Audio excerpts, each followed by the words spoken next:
start live. Are we ready then? Yes, sir. All right. Ready to call this June meeting of the County Commission to order. First order of business is the invocation and the Pledge of Allegiance. Invocation by Commissioner Matt Williams and the Pledge of Allegiance by Commissioner Chaz Morton. Everyone please stand, please. Please bow your head. Lord, we thank you for the blessings that you bestowed on our county. We ask for your guidance with this body as we make decisions and leading us forward. In the wake of Memorial Day and the anniversary of D-Day, we thank you for the service members who put their lives on the line to preserve the freedoms that we've come to enjoy. And in your Son's name we pray. Amen. Amen. I pledge allegiance to the flag of the United States of America and to the republic for which it stands, one nation, under God, indivisible, with liberty and justice for all.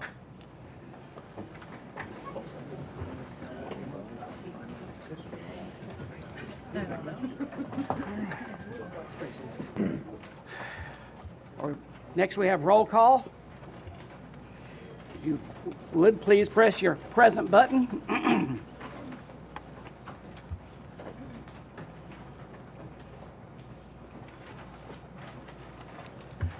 Call the roll, please.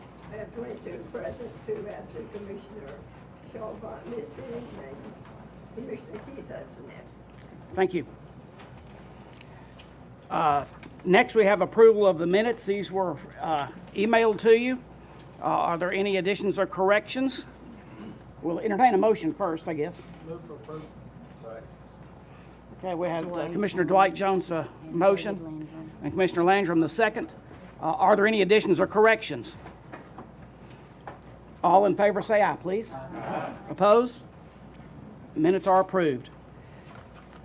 Next, we have citizens' communications. We have allowed 3 minutes at this time. We have three that have signed up to speak. If you would, when you come to the microphone, please state your name and your address. And again, we have 3 minutes. And first, we have Mary Brockman. Thank you, Commissioner Little and Commissioners.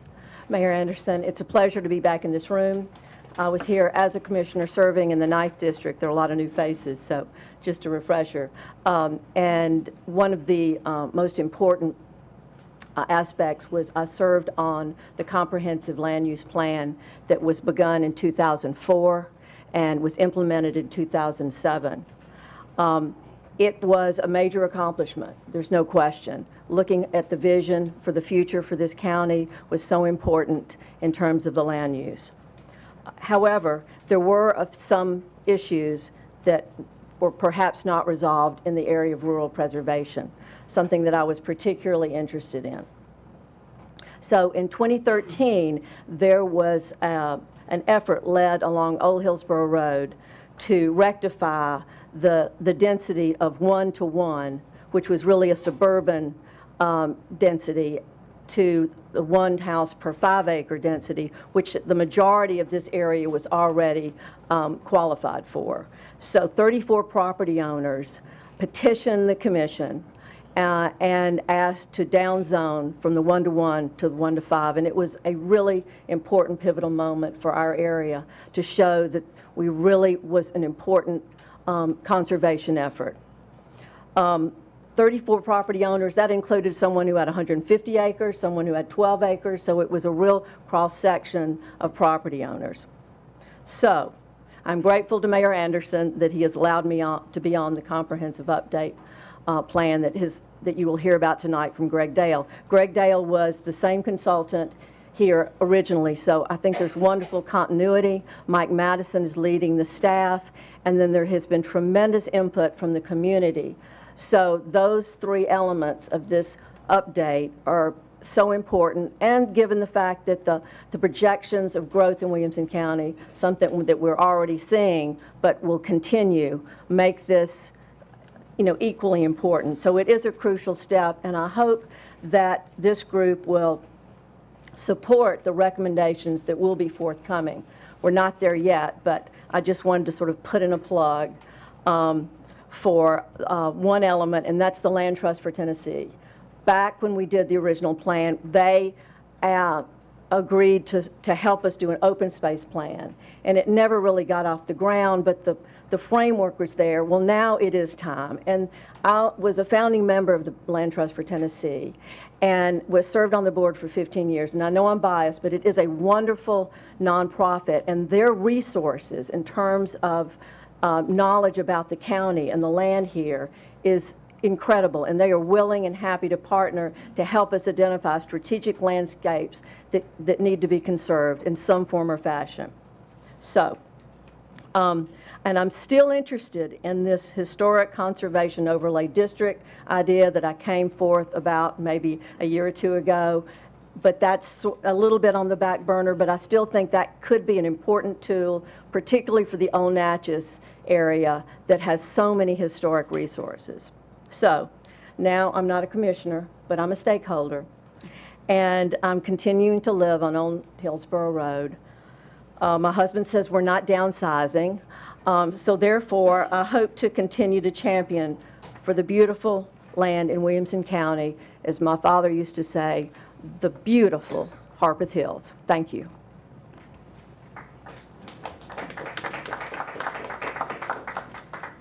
Next we have Laura Turner.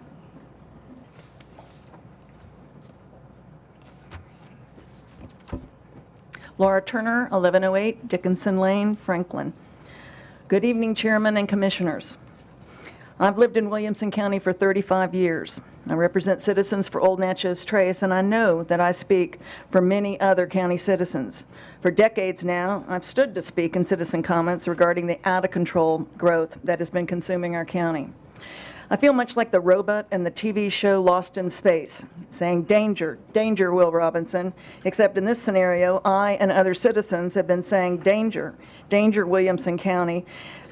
We should call this show Lost in Growth. This evening, you will learn from Mike Madison's update on the comprehensive land use plan that, and I quote, "The primary theme of the feedback received from the citizens thus far is a common desire to preserve the rural characteristics of Williamson County that make it special, and that 1 unit per acre zoning is not rural." I attended the meeting in mid-April at the county library, and it was standing room only. That packed room represents the type of growth I'd like to see. Citizens in our county speaking in growing numbers, telling county officials that we are in danger of losing our valuable and treasured rural, scenic, and historic landscapes. But to sell preservation and protection, you must show the economic benefit of doing the right thing. Williamson County's town and country lifestyle has been a highly successful economic development engine that's been fueling the county's growth. If the unincorporated parts of the county are paved with subdivisions creating traffic at a standstill, then our county's economic engine will choke, and we will become like many other places who paved their paradises and had to build more parking lots.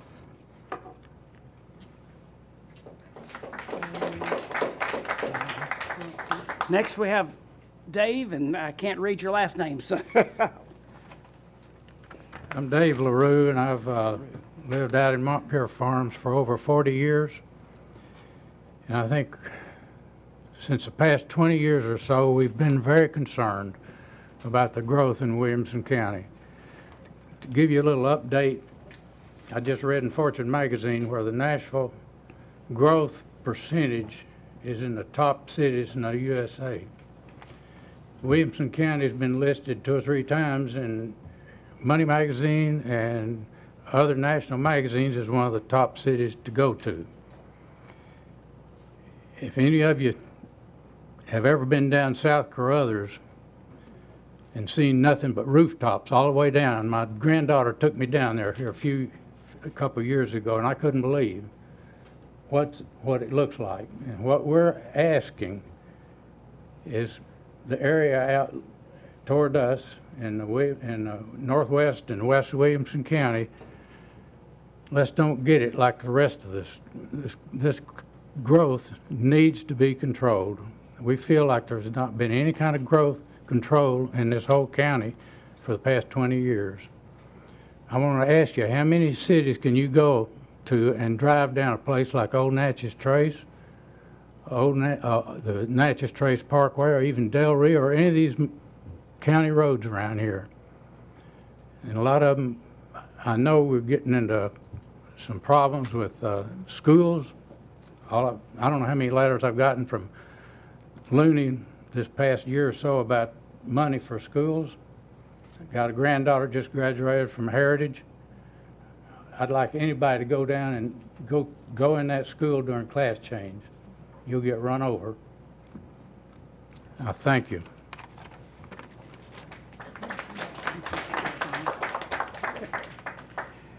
Next, we have communications and messages. Announcement I forgot, if you would, silence your phones at this time if you haven't already. And I also would like to thank the Sheriff's Department. I'll be terrible if I try to remember the names, but I want to thank the Sheriff's Department for being here for providing security for tonight. We have two late filed resolutions. Late filed resolution 6-19-23 was in your packet. It is under others. Are there any objections to hearing that tonight? Seeing none, we'll add it to the agenda. We also have late filed resolution 6-19-24. This was on your desk when you arrived. Are there any objections to hearing that one? That'll be added at the very end of the agenda then. Also under communications and messages, I'll mention it at the end, but I'll mention now. Tomorrow afternoon at 5:30, there will be the public hearing for the 2019-2020 budget. It will be in this room at 5:30. Need to be here by 5:30 if you would like to speak to the budget. Next, we have proclamation. Mayor Rogers.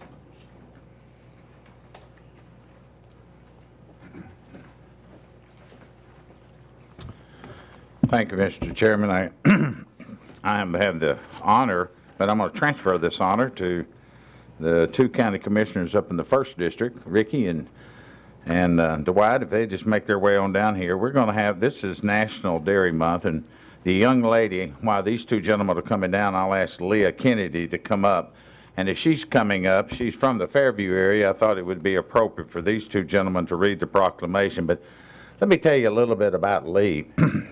She's a student out at Fairview High School. She's a member of the 4-H for 6 years. She's been involved in the following projects. We probably ought to check her grades with all of this. Public speaking, inactive exhibits, line and design, poetry, shooting sports, and photography, along with the rest of her class. She's a member of the 4-H Honor Club and the 4-H All-Stars. She was just recently elected to serve as the 2020 4-H State Speaker of the House, and she's serving as the Healthy Living Ambassador, and she is the June Dairy Month Chairman. Her parents are Les and Lisa Kennedy, and they live out in the Fairview area. So, Ricky, I'll let you or Dwight, one of you, read this, and we have one for her and one for the Hatcher Dairy, which all of you have some chocolate milk, which is not going to help your waistline, I promise you.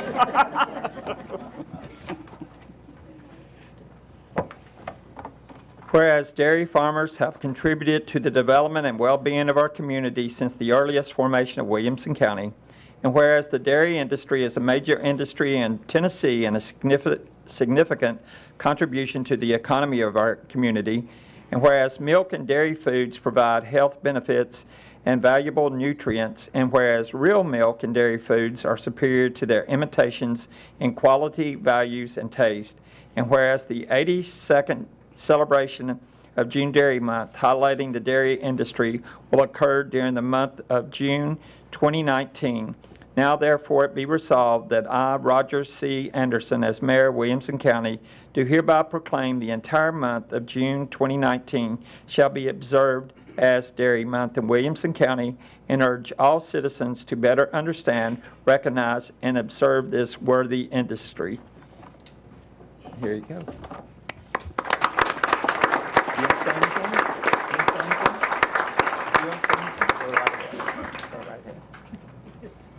Thank you all for letting me come out here today, and yeah, be sure to drink a lot of milk, eat a lot of dairy, and yeah, thank you. by the way, her teacher, ag teacher, David, where's Mr. Harper? Oh, stand up, please. He does a great job at Fairview High School and leading our kids in the right direction. Show you how old I am. I taught her mom. So, so we're really proud of her. She does a great job. Thank you guys for recognizing her. Thank you. Thank you.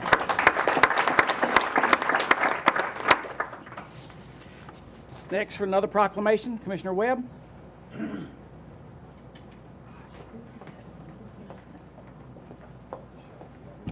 Thank you, Mr. Chair. I want to ask if there's anyone here from the Leapers Fork Library or anyone, Jean Dicey, or anyone in her family. Anybody here?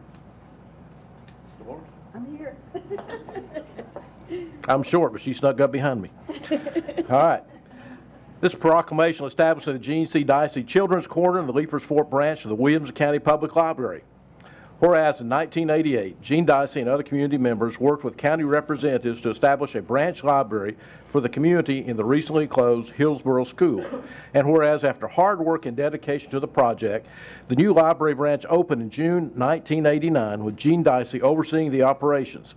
And whereas without a budget and no compensation, Mrs. Dicey began a preschool storytime program once a week and relied solely on donations and personal investment from herself. And whereas over the past 30 years, this program has expanded to the current preschool story time and toddler time, and whereas Mrs. Dicey is a beloved figure of the library and of the Leapers Fork community, has instilled an eagerness for reading and learning for numerous library preschool patrons, now therefore be it resolved that I, Rogers Anderson, the mayor of Williamson County, do hereby proclaim the establishment of the Jean C. Dicey Children's Corner in the Leapers Fork branch of the Williamson County Library, named in her honor and in gratitude for her desire to install a love of learning and reading for children.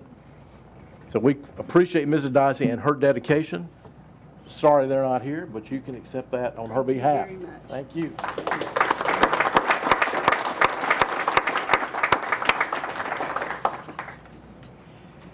Next, we have reports from county offices.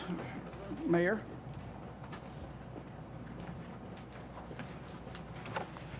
Again, thank you, Mr. Chairman.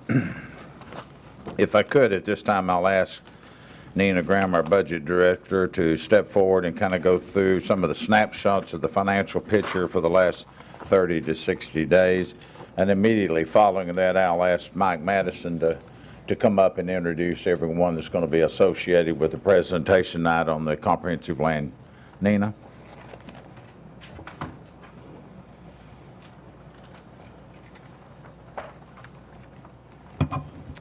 Thank you, Mayor and Commission. Tonight in your packet, I think I just have 3 reports for you. One is the Cool Springs Conference Center. Our April report, we did have a shared profit with City of Franklin of $4,908. Our overall year total is $244,834 profit. Our April privilege tax, for this month, there were total collections of $1.2 million.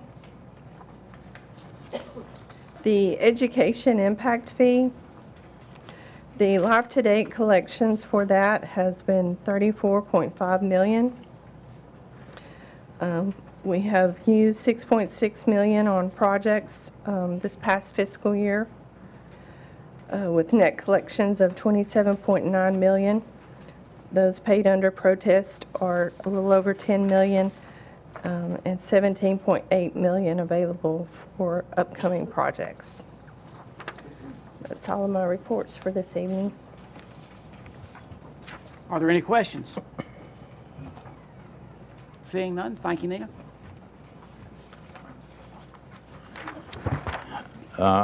Mr. Chairman, if I could ask Mike Madison to come up along with, I saw Joe here and Greg Dale. I guess Greg's the only one. But before I do, turn it over to them, because they're going to have about a 10 or 15-minute presentation on the things that our guests, a couple of the guests spoke to tonight. Great seeing you here. On your election and appointments, go ahead and touch on this. Commissioner Jennifer asked me about the nominations for the Educational Impact Fee Budget Task Force. Many of you, I didn't realize, were not around when we first started the Educational Impact Fee study. That required a group of county commissioners to serve on a committee that oversaw some of the changes that we were anticipating at that time on the Educational Impact Fee, and ultimately that vote went through on October of 2017, if I remember correctly, 22 to 23 to 1. We chose that particular year, Jennifer, to have the existing county commission budget serve as the hearing side of that process we go through. So this year we have named under the nominations, you will see all of the members listed as the budget committee because we started the process last week. We met with Carson Bison last week. It'll take him through September, October of this year, and so we'll have some transition from this year's budget to next year's budget committee. So that's how they were picked. Mr. Chairman, if I could have Mike come up and kind of give an overview. This is critical information. We're trying to get the message out in the community. We've had great success so far from what I'm being told to help design and look at our community, what we want it to look like for the next 5 and 10 and 15 to 20 years out. Thank you. Okay, thank you, Mayor Anderson, Chairman Little, and good evening, Commissioners. We really appreciate the opportunity to come here tonight and give you an update on the process to update the county's comprehensive land use plan. You all received in your packet a memo from me giving some background information regarding this project. I apologize for the length of that memo, but we really wanted to make sure that you had sufficient background information in advance of this meeting. We're very fortunate to be working with Greg Dale and his firm McBride Dale Clarion and the team that they've assembled. Greg and his firm have a long history of working with Williamson County, and so they're very familiar with our issues here. They're also very familiar, having worked in other places, with how other communities who are wrestling with similar issues deal with their growth issues and so forth. So again, we're fortunate to have Greg. He's going to give a brief presentation regarding the process thus far and kind of where we are in the next steps, and then Greg and I both will be available if you had any questions after that. So, Greg Dale. Great. Thank you, Mike, and thank you all for allowing the... Excuse me, Greg, if I can interrupt Yes, you a sir. second. Commissioners, if you haven't turned your monitors on, if you want to turn your monitors on, you'll be able to see the PowerPoint on your monitor. Sorry. Great. Thank you, Mr. Chairman.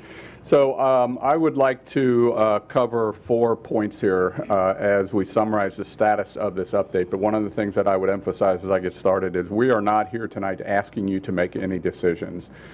In fact, we still have a couple of things that are ongoing in terms of additional research and analysis that we're doing, and we have some ongoing citizen engagement. So we're here to present you with a status report and summarize some key issues that we see emerging and lay out what I think are going to be some of the fundamental kind of policy choices that you all are going to be ultimately making in this process.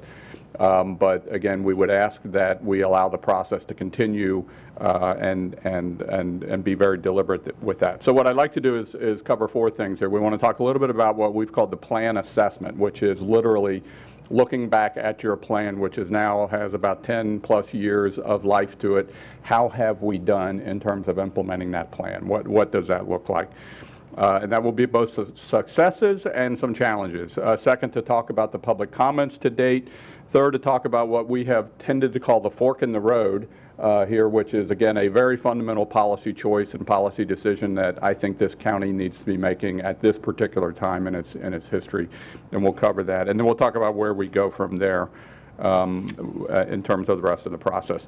So there are a couple of things in terms of the plan assessment. So let's start with some of the successes, because I think it's important to step back and acknowledge that this county has actually worked very hard to implement the plan that it adopted about 10 years ago. So a couple of those highlights is that based upon the recommendations of the plan, your zoning code was adopted, a comprehensive update to your zoning code. And that's something that we should not just jump over. That was a major accomplishment. When we work with communities to do comprehensive plans or comprehensive land use plans, and then we work with communities to do zoning code updates, typically the update to the zoning code is going to be at least as big a deal in terms of resources and time and budget and so forth as the comprehensive plan. So that was a major accomplishment for this community, and building in a lot of improved standards for quality of development, improved standards for natural resource protection were pretty significant successes. Likewise, after the time that the comprehensive plan was done, this county has prepared 4 different special area plans, meaning plans that are focused on particular geographic areas. Those include Triune, Grassland, Leapers Fork, and College Grove. Were all significant planning efforts to do additional deep dive plans in certain areas as the comprehensive plan called for it. So some of the other things you can read here is certainly the economic development. You know, it's interesting that that plan was calling for quality economic development, and here we are 10 years later dealing with a tremendous amount of growth that is a result of the success that you've had. And one of the things that I've always liked to remind people when they're facing the kinds of issues that you're facing is that, frankly, I'd rather live in a community where a lot of people want to live than live in a community where people don't want to live. Now, you're dealing with that to a very high degree, and you're doing the right things to try to manage that. But in some ways, the growth problems that you're having are good problems to have, and that's because people want to be here. Public facility, fiscally responsible public facilities. You've done a lot of things with your parks and emergency management and your school impact fees, for example, are all examples of how this community has moved in a direction of continued efficiency and responsibility in terms of fiscally managing your public facilities. So those are all good things. But on the other side of the coin, there are some things that were called for in the plan that there have not been as much success in achieving. So first of all, it's important to understand that the kind of core growth management idea in this plan was twofold. One was rural preservation, and that was a very strong theme of the plan. But the second half of that is, if you're going to preserve, if you're going to discourage growth in rural areas, then it's encouraged in areas in and around the cities and municipalities. And from your perspective in particular, if you look at the map on there, the rural areas that we're talking about are generally the areas in white, the eastern and western half of the county. The areas in the gray are the municipal boundaries, the cities themselves. But those yellow areas, the idea was that growth should be encouraged to the extent that it's going to occur. It should be directed or nudged in the direction of areas around existing developed areas. And hopefully you would see that this is a common sense idea, that if we're going to preserve rural areas and that growth is going to go somewhere, we'd rather have it in areas where it's already provided with sewer services such as sanitary sewer in a more efficient way. And there are a lot of issues that are related to that are connected that we're wrestling with: the sewer service, sanitary sewer service, the game-changing nature of the alternative sewer systems, the road planning and funding, open space preservation, all sorts of things that are tied up to that. But it's important to understand ultimately that, you know, there's a common thread that runs through that, and that is the underlying density policies in your plan and in your zoning code. And I think you all understand that, generally speaking, your policy is 1 unit per 5 acres in most of the western part of the unincorporated county, and 1 unit per 1 acre in the eastern portion of the county. Mary Brockman referred earlier to the process previously and was talking a little bit about that. But basically what happened is there was consideration at that point to revisit that underlying policy of 1 unit per acre in the eastern area, and ultimately the county decided not to change that policy and stay with that. And right now we're at a point where, again, I think you have the opportunity to reassess that, and I'll come back to that and talk about that as we talk about the fork in the road. But this was one of the maps that we put together for the public meeting. And I know it's got a lot of visual to it, but generally speaking, what this map is showing is everything in red were the residential development up to about 2007. In other words, up to about the time that the previous plan was done. Everything that you see in blue or purple are either residential or residential subdivisions that have occurred since that time. So if we go back to that central growth management issue of trying to encourage growth in and around existing cities and the growth areas around those, discourage it in the rural areas, I think what you can see from this map that's not been terribly effective. You wouldn't want to see that much blue and purple out in those rural areas. You would rather see more of that occurring in and around those growth areas around the cities. So that's simply not been very effective. We can talk about why that's the case, but really that's one of those areas where I think we can honestly say, as we assess it, that point has only been marginally successful. And I think we're hearing that from the citizens as well. So let's turn a little bit to the future then and look at what we're faced with. So this is information that's based upon the regional growth forecasts. And what this information is showing is, if you can pick out there on the bottom, you can see the first dot where it says 2010, and then you see right now the 2017, the 226. That's where you are on the chart. So you're at about 226,000 population in the county as a whole. Now keep in mind, in this case, we're talking about the county as a whole, not just the unincorporated. These are county-wide population forecasts. And you can see that by 2040, within 20 years, your growth forecast your population is forecasted to go from about 226,000 to 530-some thousand people. That's more than 100% increase in the next 20 years. When we put these, I just heard it in the audience, when we put this chart up in the public meeting, there were audible gasps in the audience. These are tremendous growth rates that this community is facing. You can see just from the slope of the graph itself.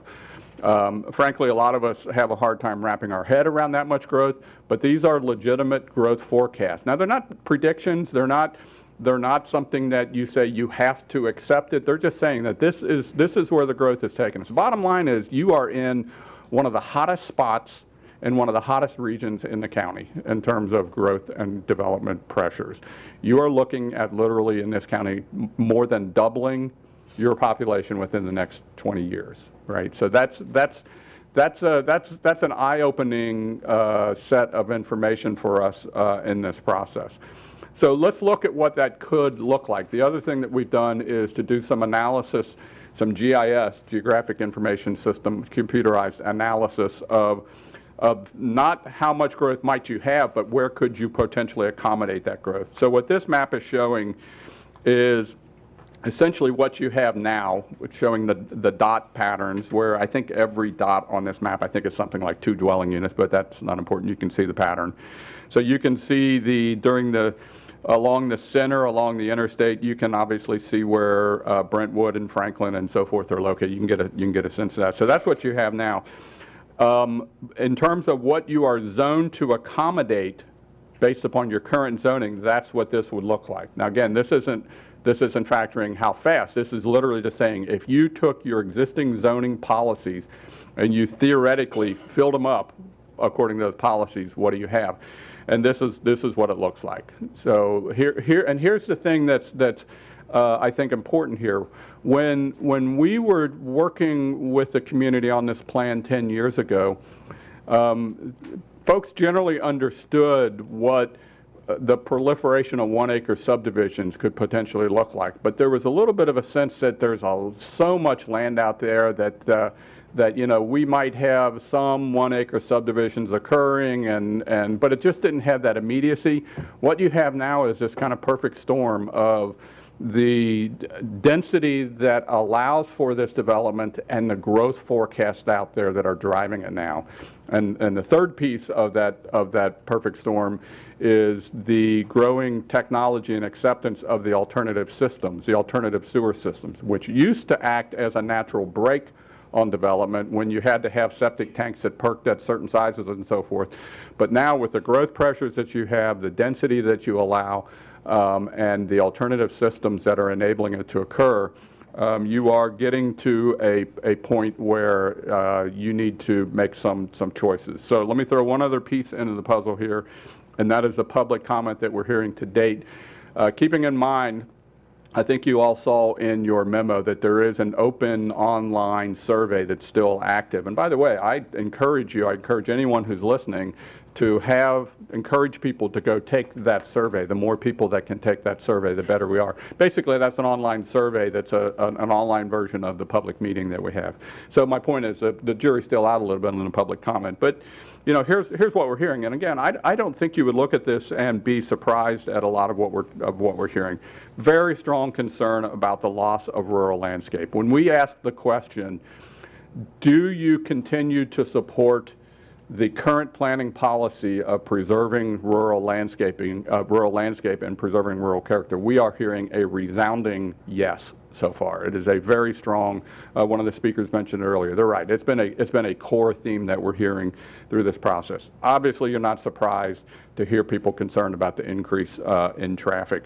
The growth pressures on the school system, the implementation of the conservation subdivisions, we can talk about that if you want, but the concern about the collective impact of the conservation subdivisions is something that folks are concerned about.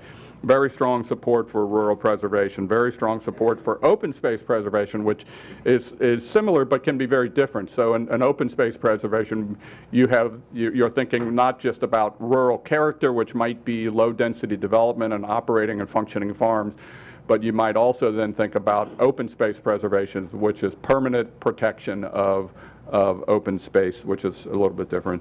An overall desire for stronger growth management. There's you hear it articulated in a number of ways. Stronger planning, better growth management planning, better growth planning, all sorts of things. Okay, and that brings us to the fork in the road here, right? So your current plan says very strongly that we want to preserve rural character, and we want to encourage growth to occur in and around existing development. But we're not, frankly, achieving that at this point, right? So the county, and ultimately you as the elected officials and the policy makers here, this county is faced with a choice, and I think, in my opinion, that this is a kind of now or never choice that you're facing. Given the kind of growth pressures that you're facing, you don't update your comprehensive plan every year. This is a once in a 10-year kind of a process.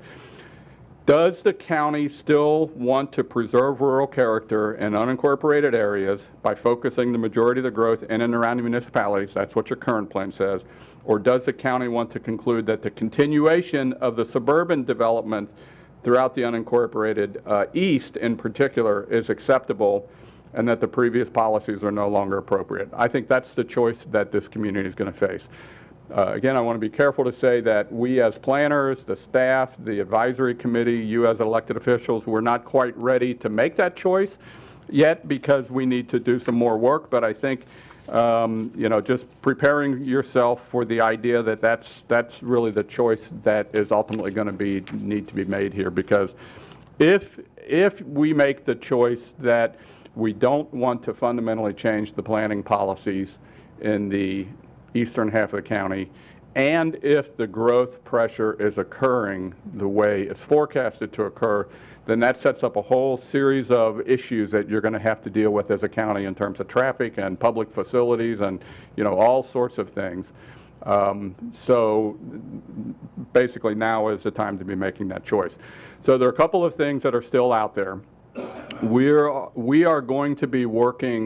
working on preparing and evaluating several growth scenarios. So one of those growth scenarios is essentially continue with what we have now, in other words, no change.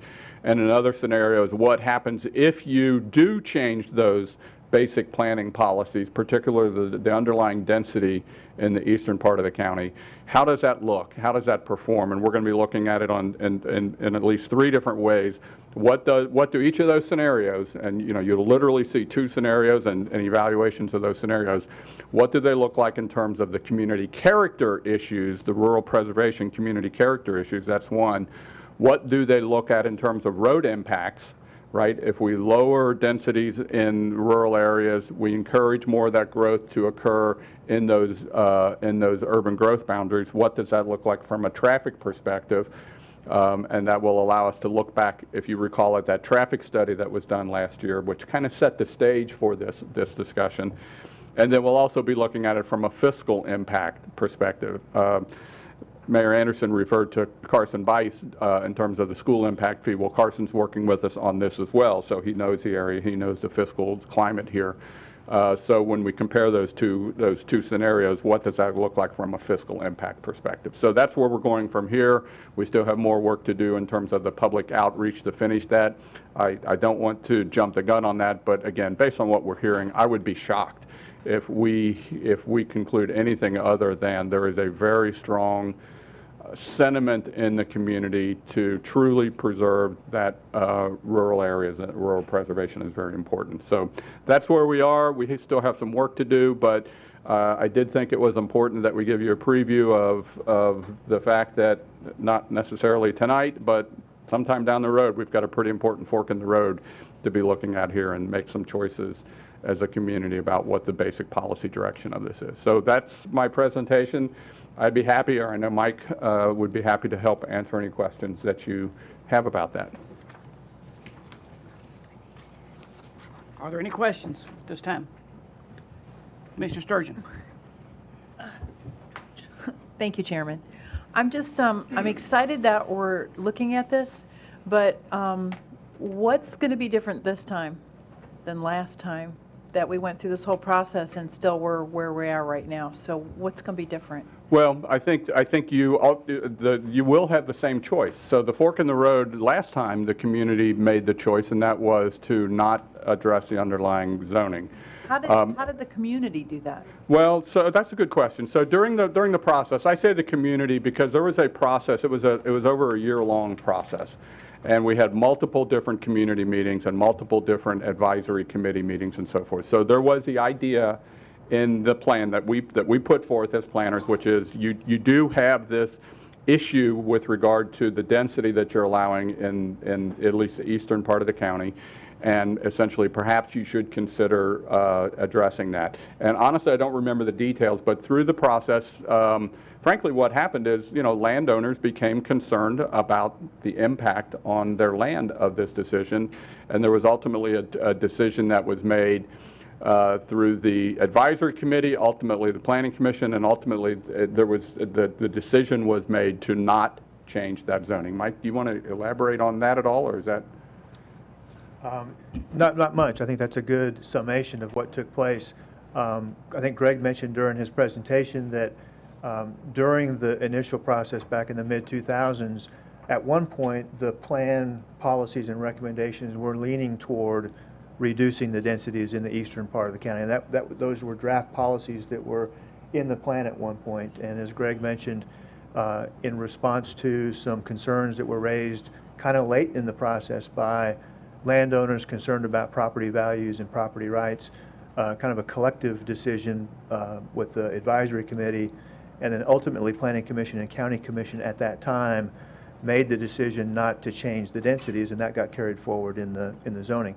So, Commissioner Sturgeon, to answer your question, what may be different this time is if the community, again, like Greg said, we're still gathering information, we're still wanting to hear what the community has to say. We're going to be looking at various scenarios and testing those scenarios. But if the result of that is that, hey, we really ought to do something about the densities in the 1 unit per acre districts, then what can be different is that the plan can get adopted with that policy clearly stated, and then the zoning could follow suit. I've had some people tell me that they have studies that show that the property values could actually go up by lowering the density. Has there been any studies of that so that, if that's true, we could use that information to address people's concerns? No, good question. Honestly, we're working on that. We are looking at that, and I think the answer is probably going to be somewhere in between. So here's the question: there is an assumption that if you take property that is zoned for a certain number of units and you change the zoning so that yield of units is less than what it would have been previously, that intuitively thinks, okay, well, the value of my property is less because I can get fewer lots and sell fewer homes on it. But the commissioner's right. There is evidence out there that that's not necessarily the case. Well, first of all, you don't have to go very far because you can look at you have a west and east here, And we're looking at those land value issues here, so we'll be able to give you some information on that. But we do know of other situations where communities have different zoning densities, and the per acre value of the land that's zoned lower density can hold up very well compared to the higher density. Now, this is a little bit tricky in terms of research because, as you all know, there are so many factors that go into what drives land value. But the bottom line is that lowering the density on land does not necessarily negatively impact the land value. In fact, there's a lot of evidence that the value that people place, the premium that people place on the open space and the character can start to offset that. It's not going to be a simple yes or no answer, but I think it's what we're finding is, you can't necessarily say that lowering the density is going to reduce property values. It could actually increase it under certain circumstances. Thank you. Commissioner Story? Is there a way to go to the map of, okay, there. So I know municipalities are where most of where the growth is coming from. So we're trying to manage what we can as from a county standpoint, but from a UGB, when does the state go back and redraw UGB urban growth boundaries? Well, the state wouldn't redraw those, but the county, in participation with the municipalities, could draw those. Now, the state mandated that cities and counties prepare growth plans that include UGBs for the cities. And so that process included a coordinating committee with representation from each of the jurisdictions. And so that's how it was created, and that's how it could be potentially altered in the future. One of the things that is reminded me of to mention is that during this process, we're already doing some coordination with the cities, but there's going to definitely be a need in the implementation and even the development of the plan to continue and really even step up our coordination with those municipalities. Thank you. Are there any other questions? Janice asked them to give the website for the survey so we can get that out. Yes, website for the survey. Could you give that out? Yeah, so the website for the comprehensive plan update in general is www.williamson2040.org. If you go to the Engage tab, that's where you'll find the survey. And in the memo that I wrote that was included in your package are the URLs to the website, the survey, the existing plan, and some other helpful information for you. Thank you. Commissioner Lathers, there's another question popped up. Thank you, Mr. Chairman. And maybe this is more of a statement. Mike can address it if need be. I know it was mentioned earlier in public comment about the western part of the county and some residents requesting lower density. I just wanted to make the point that that has actually occurred also in the eastern part of the county. And if you could speak to that, thank you. It has. So we've had two cases where numerous property owners requested a downzoning to their own properties because they saw the benefit in doing that. The first one, as was mentioned during citizen communication, took place in the western part of the county, out in the Del Rio area and Old Hillsborough Road. The second one that Commissioner Lathers is referencing was just a couple of years ago, and that took place out in the Spantown Road area and some adjacent properties in the eastern part of the county. So there have been two such efforts, totaling hundreds of acres and quite a few property owners. Thank you. Commissioner Lawrence. I just want to thank you too. I want to thank you very much. And I do agree that this is a critical time that we're doing this study right now, and we are going to have to make some decisions, some of which could be very difficult.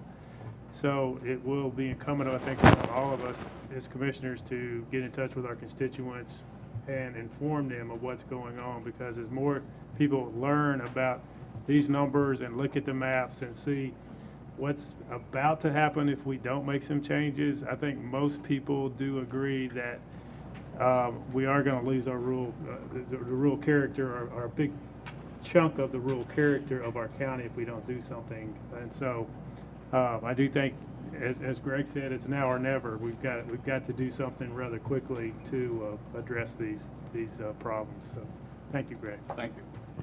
Commissioner Hester? Thank you, Mr. Chairman. Thank you for being here tonight. I wanted to ask a very general question about slopes and stormwater runoff and the steepness of some of the slopes that we do have in the county. How would you suggest we approach the problems that we might have in those situations? By zoning or ordinances? Could help me clarify, Yeah, please. so Commissioner Hester, when you talk about slopes, I assume you mean development taking place on Yes, more sir. steeply sloping property. So, and we've already done quite a bit of that in the zoning ordinance that was adopted in 2013 as a way to implement the current plan.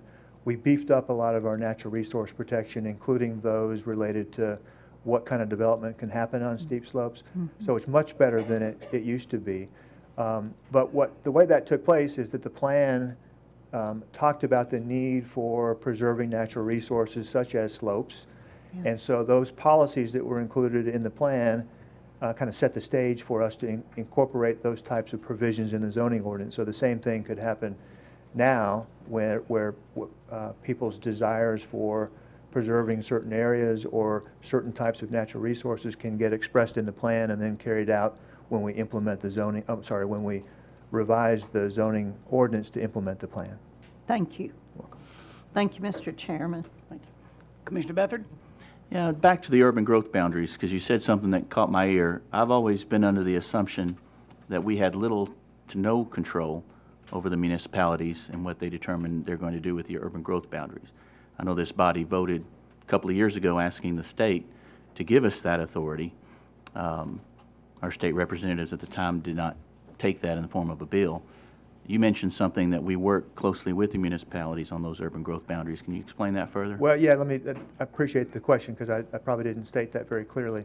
When the growth boundaries were initially established back in about 2000, the county was at the table with the cities in terms of identifying what those boundaries were. And so those were established. However, what the cities do within those urban growth boundaries when they annex property, we don't have any authority. Okay, thank you. Commissioner Sturgeon? Thank you. I just have one more question. It was related to the urban growth boundary. As far as you know, is there any legislation to fix that so that land isn't annexed, like way outside of the urban growth boundaries? Do you know if that's been fixed or if it is in the works? Well, I'm not personally aware of any proposed changes to the annexation laws. Are there any? I don't believe that there are any that we're aware So of. it's still a threat? Okay, thank you. All right, thank you. Thank you, sir. Thank you. While they're clearing there, Chad, let me jump in on a situation, and both of you reminded me, in the late 90s, a few of us were around during that period of time, and that was a period of time that all the cities got together, and it was because out of that, Public Chapter 1109 came along. But prior to that, in the 90s and the mid-90s, we had what's called the tiny town rules. In other words, cities were annexing along strips or roads or natural boundaries to get to the next area to get that tax base. And so the wisdom of the legislators at that time was to put all the cities and the counties, all 95 of us together in a room, and you all work it out. And over a 2-year period, cities and counties sat down, and we did this in Williamson County, and we picked natural boundaries, water, mountains and streams, things like that. And most of that was conducted by the county, and the cities joined in. You go back 20 years ago, Thompson Station was just a spot. Nolensville was just a spot. Spring Hill was beginning to grow. Franklin and Brentwood were still arguing about who wanted the mall area and didn't want the mall area. And you had some communities like the Grassland Community College Grove, Triune, I'm just giving you a history over here. So anyway, it was approved. Every municipality, every county had to approve those guidelines. And if I could use this as Franklin's, and they said, well, we're going to go to where Tommy is, then they could grow inside that area, and that was it. And the argument was that the people inside that area, when it was voted on, they should have known. Well, it's probably a false assumption, but the county had nothing, could never stop that inside those urban growth boundaries. So that did change several years ago, because you had some cities and counties that were debating back and forth. That's not really good governance. And this state's a huge property rights state. It's huge. And so go back to your question, Barb, that you asked, what happened 10 years ago? Well, it was the same thing that has happened every single time, is that you get large property owners arguing what Greg and Mike were talking about. They have X amount of land, and you remember those days very well. What happens? There's an enormous pressure put upon you all to have to make those decisions of what you want. And when you consider, I was just sitting over there looking, that whole back row, there's nobody left, and it's all 100% in the unincorporated area. None of them. So you get down here, you get the 8th and the 9th. You all have got some mixture, but the 9th is clearly the majority of their jurisdiction is in the unincorporated part of our county. You get in Burt and Tom's area, you get over here, it's a mixture. And so you get those cities coming at you. And so go back to your question, who puts all that urban growth people together? Well, as Christie says, I can do it, but I'm not going back to the well. I am not going back to the well unless somebody forces me to do it, because I know what's going to happen. Cities and counties are going to get there, and cities are going to say they need more land. And so we got a new boundary level. So I've avoided that for nearly 20 years, 16 years. And I've also said I'm not interested in having sewer in the unincorporated area. And we get enormous pressure from people wanting to run those sewer lines out into the unincorporated area. When I used to say that, I was very unpopular, because that development can put density out there in those areas. But now it's kind of accepted. I'm not tooting my own horn, I'm just telling you the way it is. And so now we've got these huge systems. You got into Arrington, they can handle 300 to, how big is that one out there, Joe? Can hold 500 on that system? 400 or 500 homes on a centralized system. So that's why this pressure is coming. And you that live along Highway 96, leaving out of Franklin, that Highway 96 is going to be developed to a 5-lane road all the way to Rutherford County. All the way to Rutherford County. So there's going to be pressure on those county commissioners that represent both cities and counties. And it's enormous pressure when it comes time to vote on how you will handle that. So that's a little of the history. You will see that pressure when it comes in here for the night you have to vote. Now, it's easy. I appreciate the comments that he was making all down Carruthers. At one time, that was in the county, but now it's all annexed into the city. And the only part of the slide that I didn't, when I saw it, the slide ahead of time was trying to determine was we do what we can do, but that's not going to slow down the growth in the schools. So don't leave here thinking we put all these boundaries in, because the schools, children, unless they're in that Franklin Special School District, they're coming to the county system that Jason and the school board have to deal with. So and I'm here to tell you that I think it was October of 17, we put that educational impact fee for you that were here. And I want to help you to remember, there was enormous pressure not to put that in place. Now, it eventually passed through the efforts, and Carson's on our team now, and we will drive development out of this country. They will not want to move here. I'm preaching to you now. How much money have we got sitting in that thing, Nina, that's tied up in a lawsuit? How much? It hasn't slowed down one bit. And we're tied up in a lawsuit currently. And it's going to the next stage. And people are paying, I mean, they're just paying that money to come into this town, this community, for our schools and our quality of life. So I don't know how you deal. I've been in your seats as a county commissioner back in '88 when we first put comprehensive land plans, and Greg was right there with us, and everything he said, we put it in. Bert's nodding. And they said it'd stop development. But you that are in the cities have increased pressure put on you at the time of the vote than you do if you're just strictly a county commissioner. And the public needs to know that so that they put that pressure. Anyway, that's my sermon today for Tommy, because I would love nothing better than to slow this thing down, but it's going to take your efforts in zoning and planning to be able to do that. And Ricky's shaking his head. You don't believe it? It's hard to do. But please, attend these meetings, tell your constituents, they can help you out. Tommy, that's all I've got. Took too much time. Thank you, Mayor. Unless you've got a question. Again, we'll mention the website for the survey. That's at www.williamson2040.org.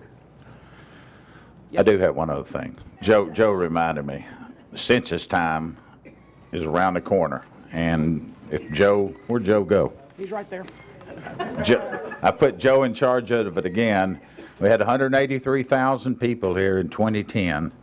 We're doing the 2020 census, and you heard them say we've got about 226,000 just from 183 to 226 in 10 years, and the numbers probably are pretty close. Joe? Good evening. I promise to be pretty brief. At your spots, I left you a couple of things to look at.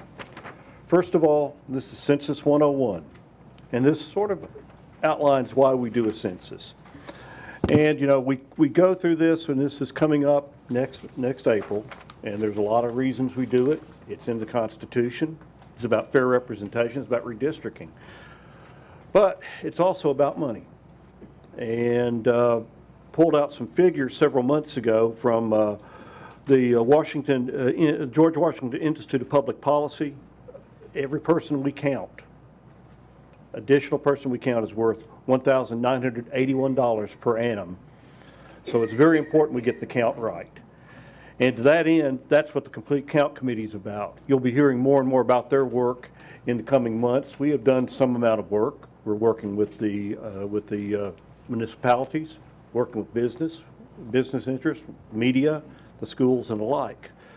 But we have one other thing, and this is where I'm going to change hats.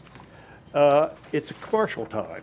There's another part of the census too, and this part is the Census Bureau is desperately seeking temporary and part-time employees for the count. Now, some of these will be used this summer, and they'll be used in canvassing roles to do things like verify addresses and everything else. But this coming spring, these folks will be used to help, those who don't answer their form, or those who don't do something we've never done before with the census, which is answer online. They'll be out to ferret out these folks. So it's very important that we help them along to get those folks counted wherever we can. So what I will tell you, it's on the county website, but there's a nice number up here, 1-855-JOB-2020 for temporary employees and part-time employees for the Census Bureau. I will be back in the coming months. You will probably talk about census. You'll probably get extremely tired of it, but I will be back. And I would suggest you, if any of you know anybody that's interested in a little part-time work, or if you know of anybody who wants to talk anything about census, I'll be happy to answer any of their questions you might have.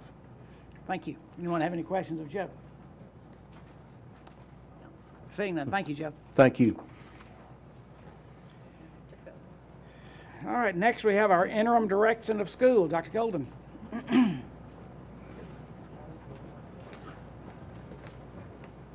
Thank you, Mr. Chair. I feel compelled first to talk about growth. So I did want to mention a couple things that one example that the mayor mentioned about sewer. It used to be a truism for us as we were planning that when we saw where a sewer line was going, that's where we could project homes.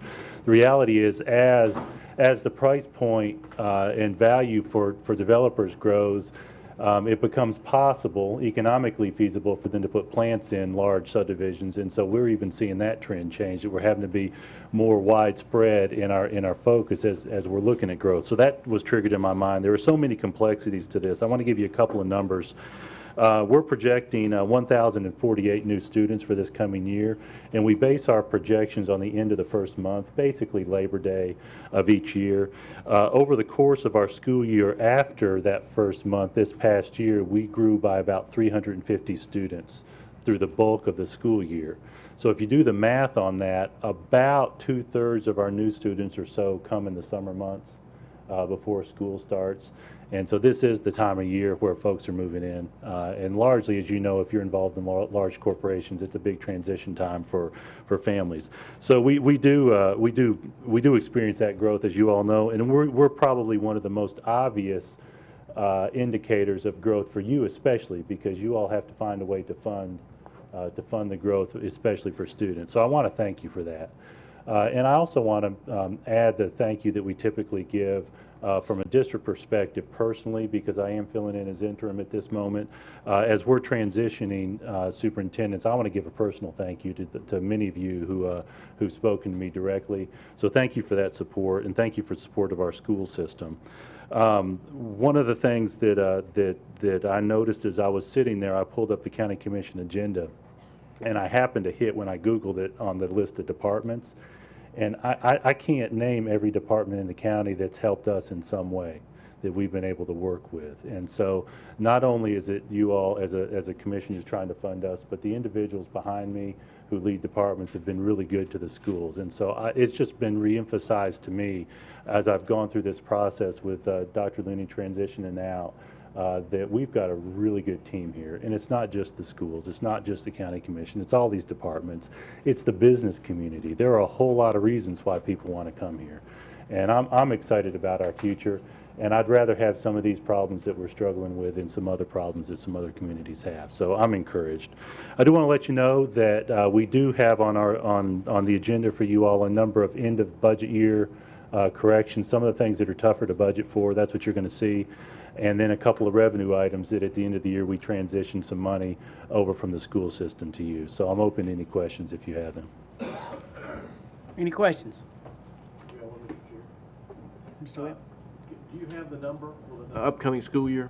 The total number? What you anticipate? We project 41,571 students. And the growth projection? The growth projection is 1,048, which is 2.63%. I have that in my head, that 2.63.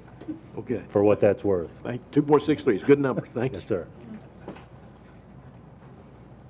Anything else? Thank you. Thank you. Are there any other departments or committees wishing to make a report? Seeing none, moving on with the agenda.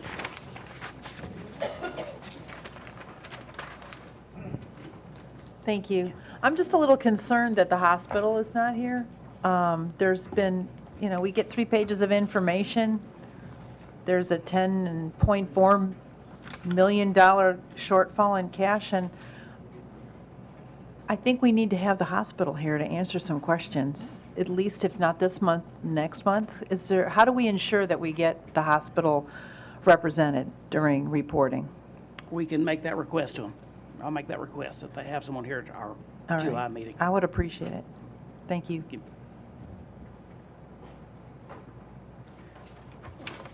Anything else under reports? All right, moving on with elections and appointments. Education Impact Fee Budget Task Force, 3-year term expiring in 6 of 22. Prior committee was Lou Green, Judy Herbert, Todd Kestner, Paul Webb. Nominations are Beth Lothers, Jennifer Mason, Steve Smith, Paul Webb, and Matt Williams. Entertain nominations. Dana Osbrook, second, and then Chad Story, the second. Any additions or any other nominations? Not all in favor say aye. Aye. Opposed? Nomination passes. Convention and Visitors Bureau, 3-year term expiring in 6 of 22. Term expiring Beth Lothers. Nomination Beth Lothers. Move for approval. Second. We have Commissioner Smith the motion and Commissioner Webb the second. All in favor? Say aye. Opposed? Passes. Independent Audit Committee, 3-year term expiring in 6 of 22. Carrie Perkinson. Nomination is Carrie Perkinson. Commissioner Smith the motion, Commissioner Osbrooks the second. All in favor? Say aye. Opposed? Motion carries. Library Board of Trustees, 3-year term expiring 6 of 22. Prior term expiring is Lizzie Crump. Nomination is Denise Carruthers. A term expiring is Mike Seitz. Nomination is Rick Moody. Expiring Paul Webb, and nomination Paul Webb. Second. Commissioner Dwight Jones the motion, and the second was Commissioner Tunnicliffe the second. All in favor? Say aye. Aye. Opposed? Motion carried. Veteran Service Officer, 2-year term expiring in 6 of 21. Term expiring is Janine Hinkle, and nomination is Janine Hinkle. Second. Commissioner Hester and, Commissioner Webb the second. All in favor? Aye. Opposed? Motion carries. Next, we have the consent agenda. The only thing on this consent agenda, I think, are the notaries. Is this loaded? At this time, we need to entertain a motion, don't we? Need a motion for the consent agenda? Commissioner Webb, the motion. Commissioner Smith, the second. This is loaded at this time. If you're in favor, press your yes button. Opposed, your no.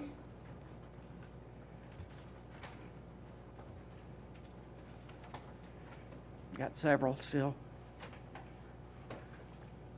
Judy. Okay. David and Bert now. David's out. David is out, okay. All right.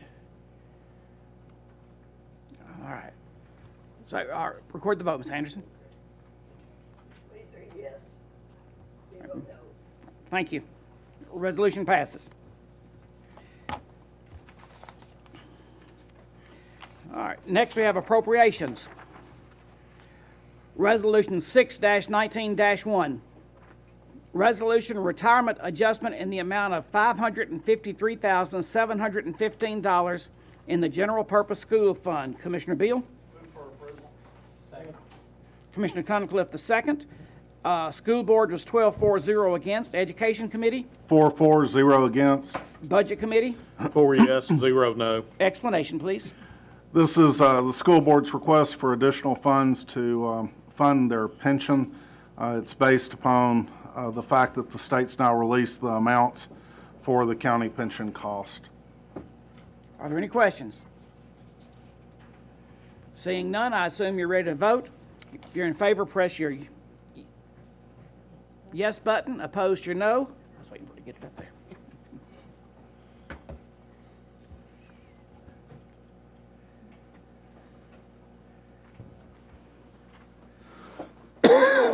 Anyone wish to change your vote, do so at this time. Record the vote, please. 24 yes, 0 no. Resolution passes. Resolution 6-19-2. Resolution appropriating $300,000 in the 2018-2019 general purpose operating budget for liability, workers' comp, and property insurance claims. Commissioner Beal? Move for approval. Commissioner Dwight Jones the second. School Board was 12-4-0 against. Education Committee? 4-4-0 against. Budget Committee? 4 yes, 0 no. Explanation, please. This is a request to increase the amount used to fund liability workers' comp and property insurance claims. It's based on projected future payments. Are there any questions? Seeing none, I assume you're ready to vote. If you're in favor, press your yes button. Opposed, your no.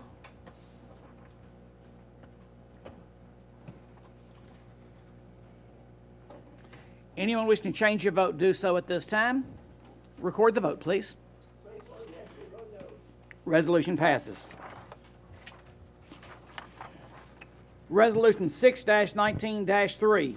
Resolution appropriating $400,000 for the general purpose school fund budget from current revenues for related trustees commission. Commissioner Beal? Move for approval. Commissioner Tunnicliffe the second. School Board is 12-4-0 against. Education Committee? 4-4-0 against. Budget Committee? 4 yes, 0 no. Explanation, please. Based upon the increase of revenue from property taxes, this is the additional amount necessary for the trustees commission. Are there any questions? Seeing none, I assume you're ready to vote. If you're in favor, press your yes button. Opposed, your no.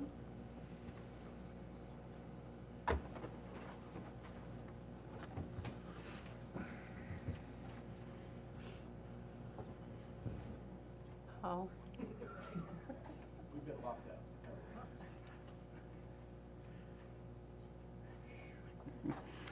Anyone wishing to change your vote, do so at this time.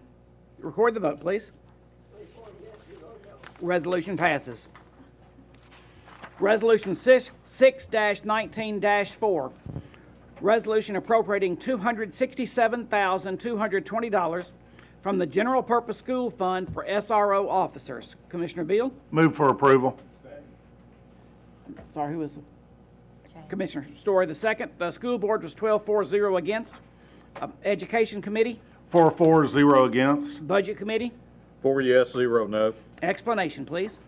This is the amount the schools receive from the state for the School Resource Officer Program. Are there any questions? Seeing none, I assume you're ready to vote. If you're in favor, press your yes button. Opposed, your no.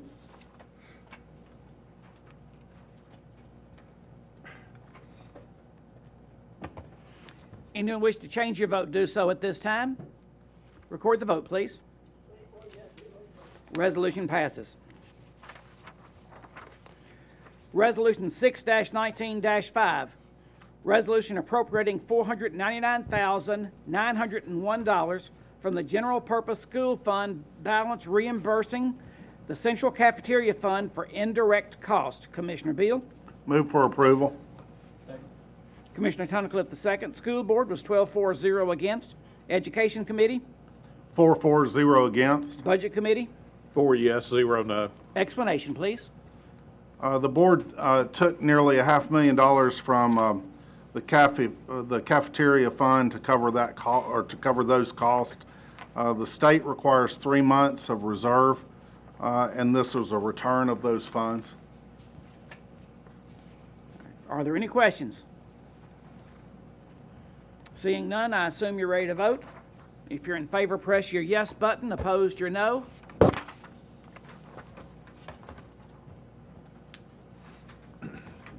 Commissioner Lawrence, there we go. Anyone wishing to change your vote, do so at this time. Record the vote, please. Resolution passes. Resolution 6-19-6.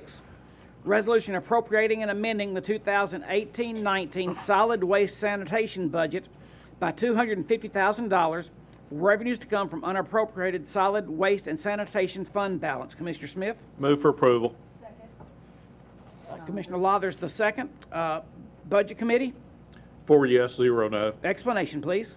Yes, we're required to haul leachate water seeping through our commercial landfill or commercial waste landfill to be transported and treated.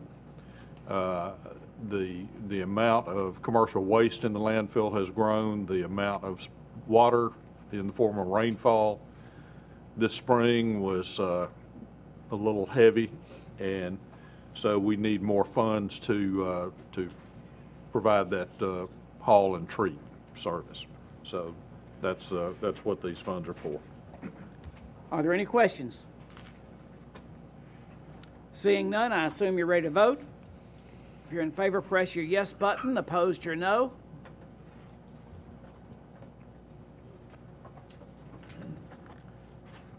Okay.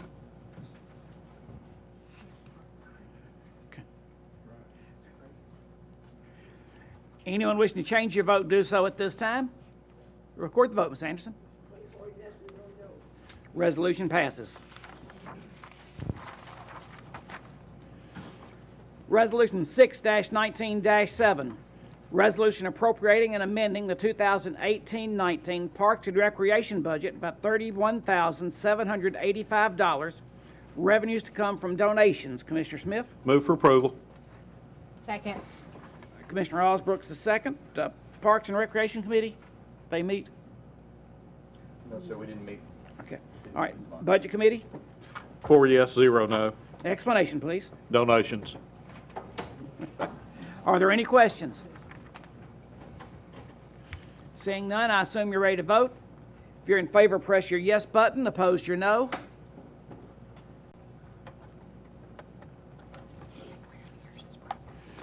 Anyone wishing to change your vote, do so at this time.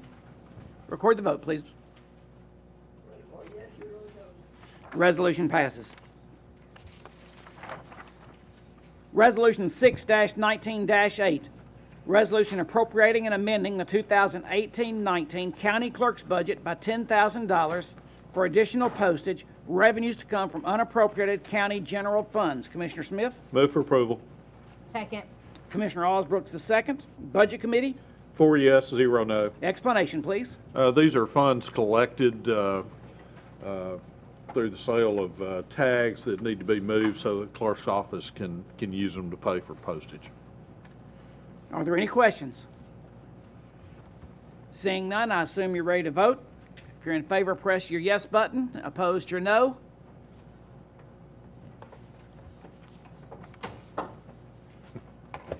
Anyone wish to change your vote, do so at this time. Record the vote, please. Resolution passes.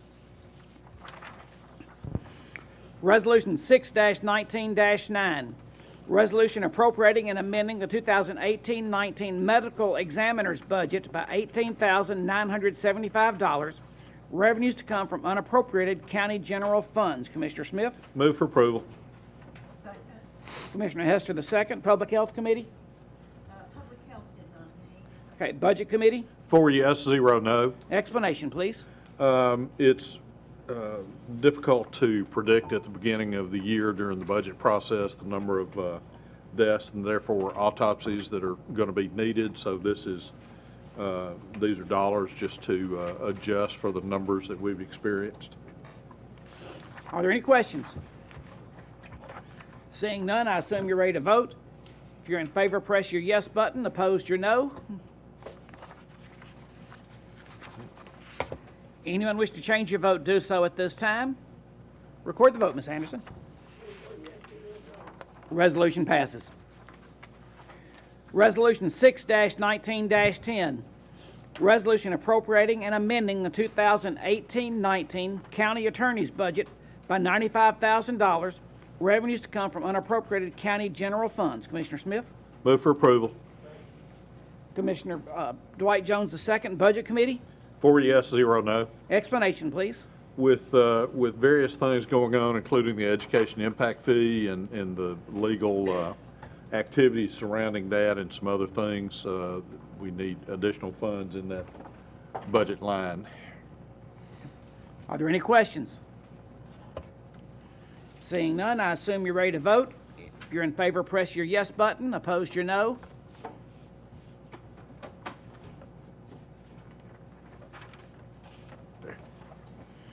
Anyone wishing to change your vote, do so at this time. Record the vote, Ms. Anderson. Resolution passes.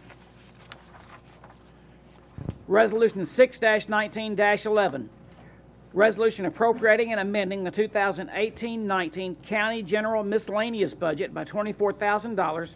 Revenues to come from unappropriated county general funds. Commissioner Smith? Move for approval. Commissioner Dwight Jones II. Budget Committee? 4 yes, 0 no. Explanation, please. Here at year end, we have revenues coming in from the conference center, but we also have the possibility of a loss here in the last month or so. So we need to have funds in the expense line item in case of a loss that may occur here in the last month or two of the budget year. So that's what this is for. Are there any questions? Seeing none, I assume you're ready to vote. If you're in favor, press your yes button. Opposed, your no. Anyone wishing to change your vote, do so at this time. Record the vote, please. Resolution passes. Resolution 6-19-12.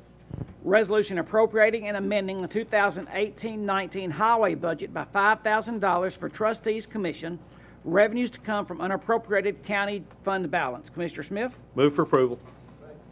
Commissioner Dwight Jones II. Budget Committee? 4 yes, 0 no. Explanation, please. These are trustees' commissions for additional property taxes collected on behalf of the highway department. Are there any questions?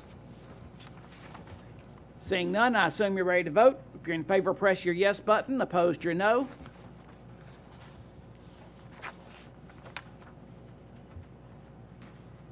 Commissioner Lawrence?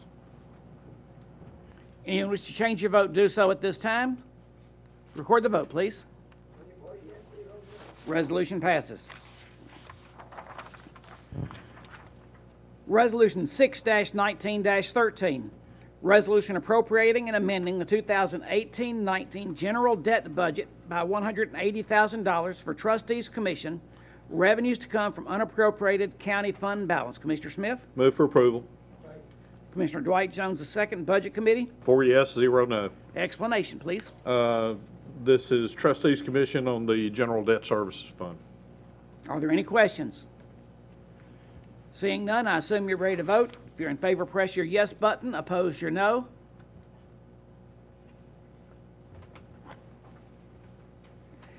Anyone wish to change your vote, do so at this time. Record the vote, Ms. Anderson. Resolution passes. Quick on the trigger there.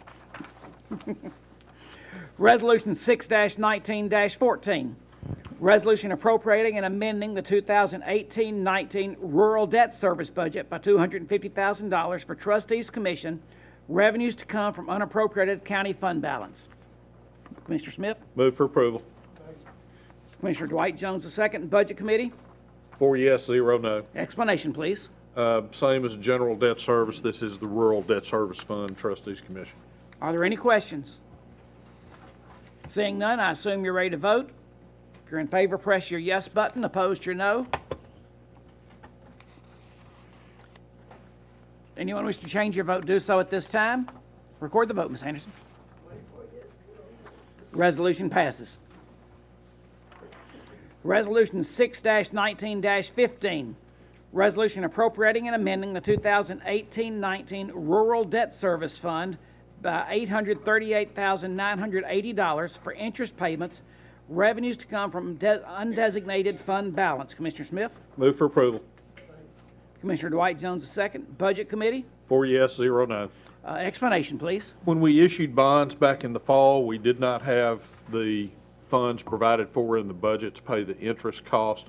The first interest payment is due 6 months after the issue date, and so we have to have money in the account to be able to go ahead and pay the interest cost. Are there any questions?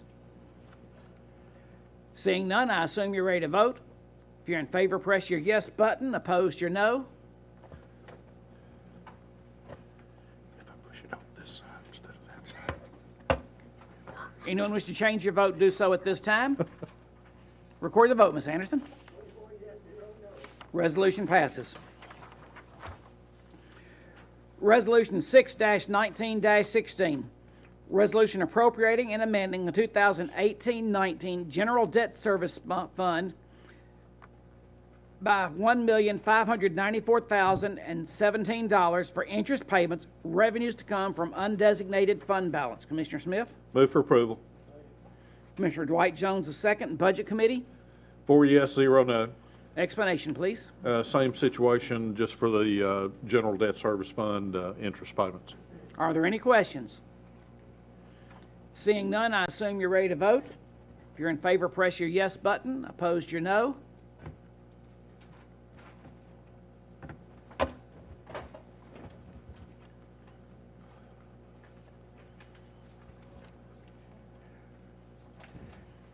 Anyone wish to change your vote, do so at this time.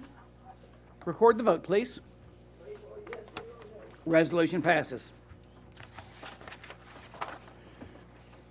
Resolution 6-19-18, resolution to approve the payment of funds to the Industrial Development Board for Williamson County, Tennessee to reimburse Schneider Electric USA Incorporated for the permitted costs pursuant to the Tax Increment Financing Program and Economic Impact Plan. Commissioner Sturgeon. Move for approval. Second. Commissioner Smith, the second. Budget Committee? 4 yes, 0 no. Tax Study Committee?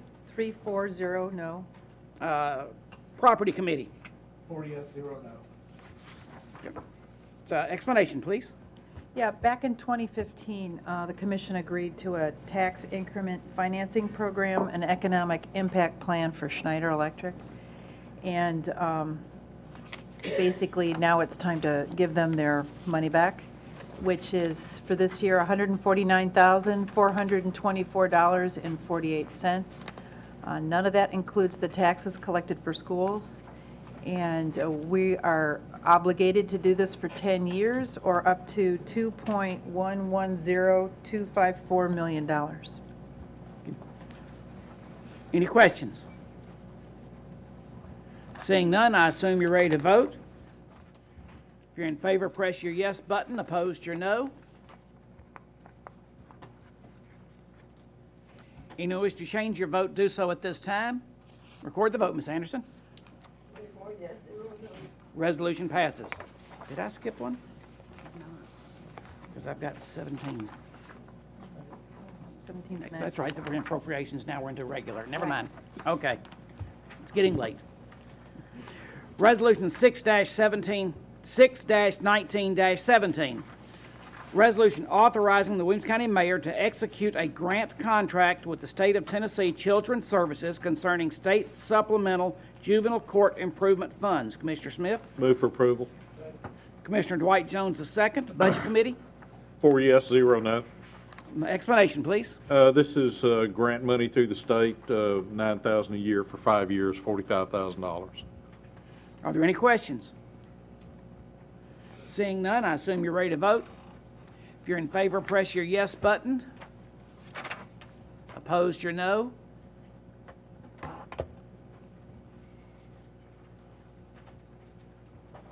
Anyone wishing to change your vote, do so at this time. Record the vote, please. Resolution passes.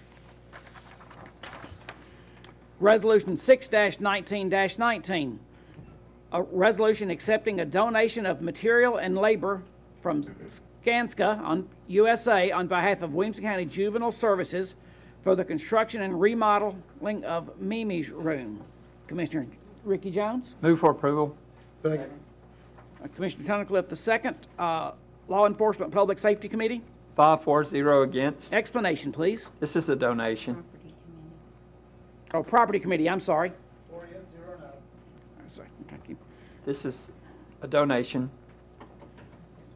Are there any questions? Seeing none, I assume you're ready to vote. All in favor, press your yes button. Opposed, your no.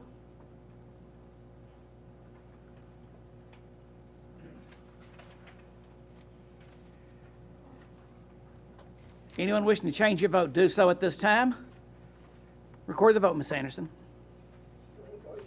That's why I highlight everything I missed. Resolution passes. Resolution 6-19-20. Resolution authorizing the Williamson County Mayor to enter into an access and construction agreement for the construction of playground equipment on property owned by Williamson County. Commissioner Morton? Move for approval. Second.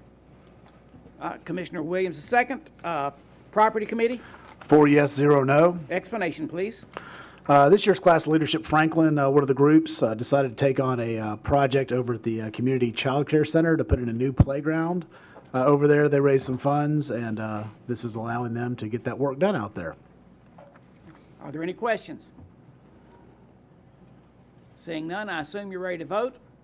If you're in favor, press your yes button. Opposed, your no.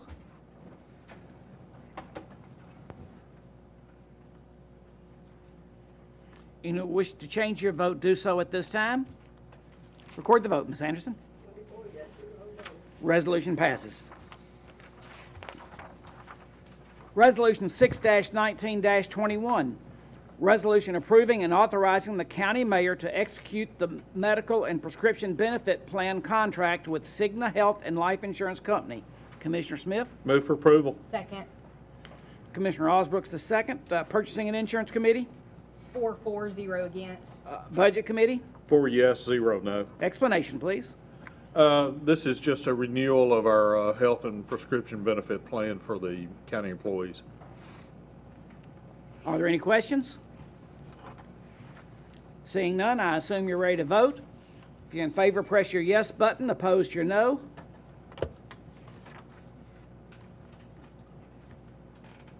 Anyone wish to change your vote, do so at this time. Record the vote, Ms. Anderson. Resolution passes.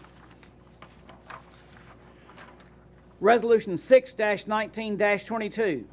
Resolution authorizing the Williamson County Mayor to enter into a lease agreement with ARC of Williamson County Incorporated. Commissioner Morton? Commissioner Dwight Jones the second. Property Committee? 4 yes, 0 no. Explanation, please. This is just, the ARC is moving from one set of rooms to another, just extended, or putting out a lease for them. I think it was $12,000 a year. Are there any questions? Seeing none, I assume you're ready to vote. If you're in favor, press your yes button. Opposed, your no.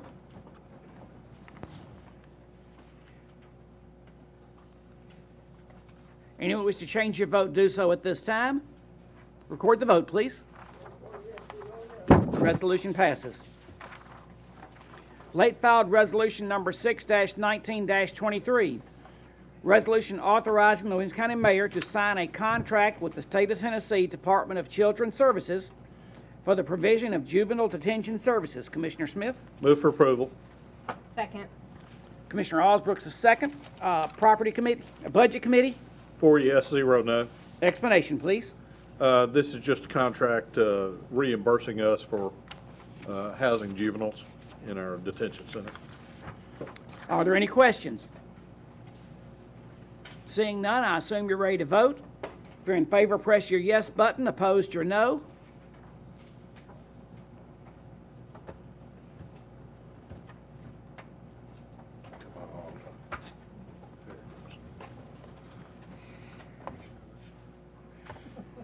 Anyone wish to change your vote, do so at this time. Record the vote, please. Resolution passes. And the one we're looking for. Late filed resolution number 6-19-24. Resolution authorizing the Williamson County Mayor to enter into a lease agreement with Premier Marketing Incorporated. Commissioner Osbrook? Move for approval.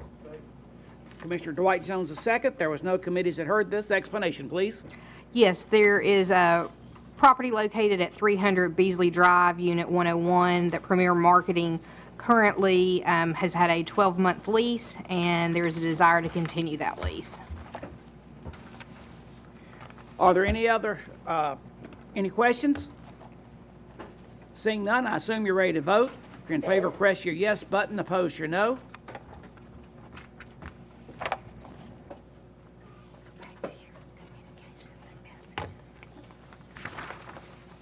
Commissioner Walters. Anyone wishing to change your vote, do so at this time. Record the vote, Ms. Anderson. Yeah, I've got that. That's right. Public hearing. All right, 2 more announcements. One, we've got the public hearing on the budget. A reminder again, that is at 5:30 in this room tomorrow. Will be a chance for public input on our upcoming budget. And the second one is a reminder, our July meeting is a day meeting, and we will meet in this room at 9 o'clock. I don't have that date. Someone's got the July the 8th, and again, it'll be a daytime meeting. We will have lunch at the Enrichment Center. We will break at approximately 11:30 and go over there. Are there any other announcements we need to make? Commissioner Lathers. I just wanted to mention to a few of you who inquired about the Planning Commission action at Hardemay Springs development on Highway 96. The developer was going to retain a historic farmhouse as part of the plan, and unfortunately it got removed. But the good news is he's come back with the community support, hard work of our planning department and planning attorney. He's going to be restoring the original logs from the 1800 two-story log cabin as a feature on that development with a historic plaque. So I just wanted to make that announcement because some of you had been in different committee meetings where this was brought up. So it's a good example of development honoring history. Thank you, Mr. Chairman. Thank you. One last reminder, when we meet on July for our commission meeting, there will be a picture. We will all need to congregate at the front of the building. We don't know if it's going to be inside or outside yet. It will be dependent on weather. But if you would, when you get there, everyone congregate at the front so we can get our picture done and then get on with the meal. So, any other announcements? Move to adjourn. Second. We are adjourned.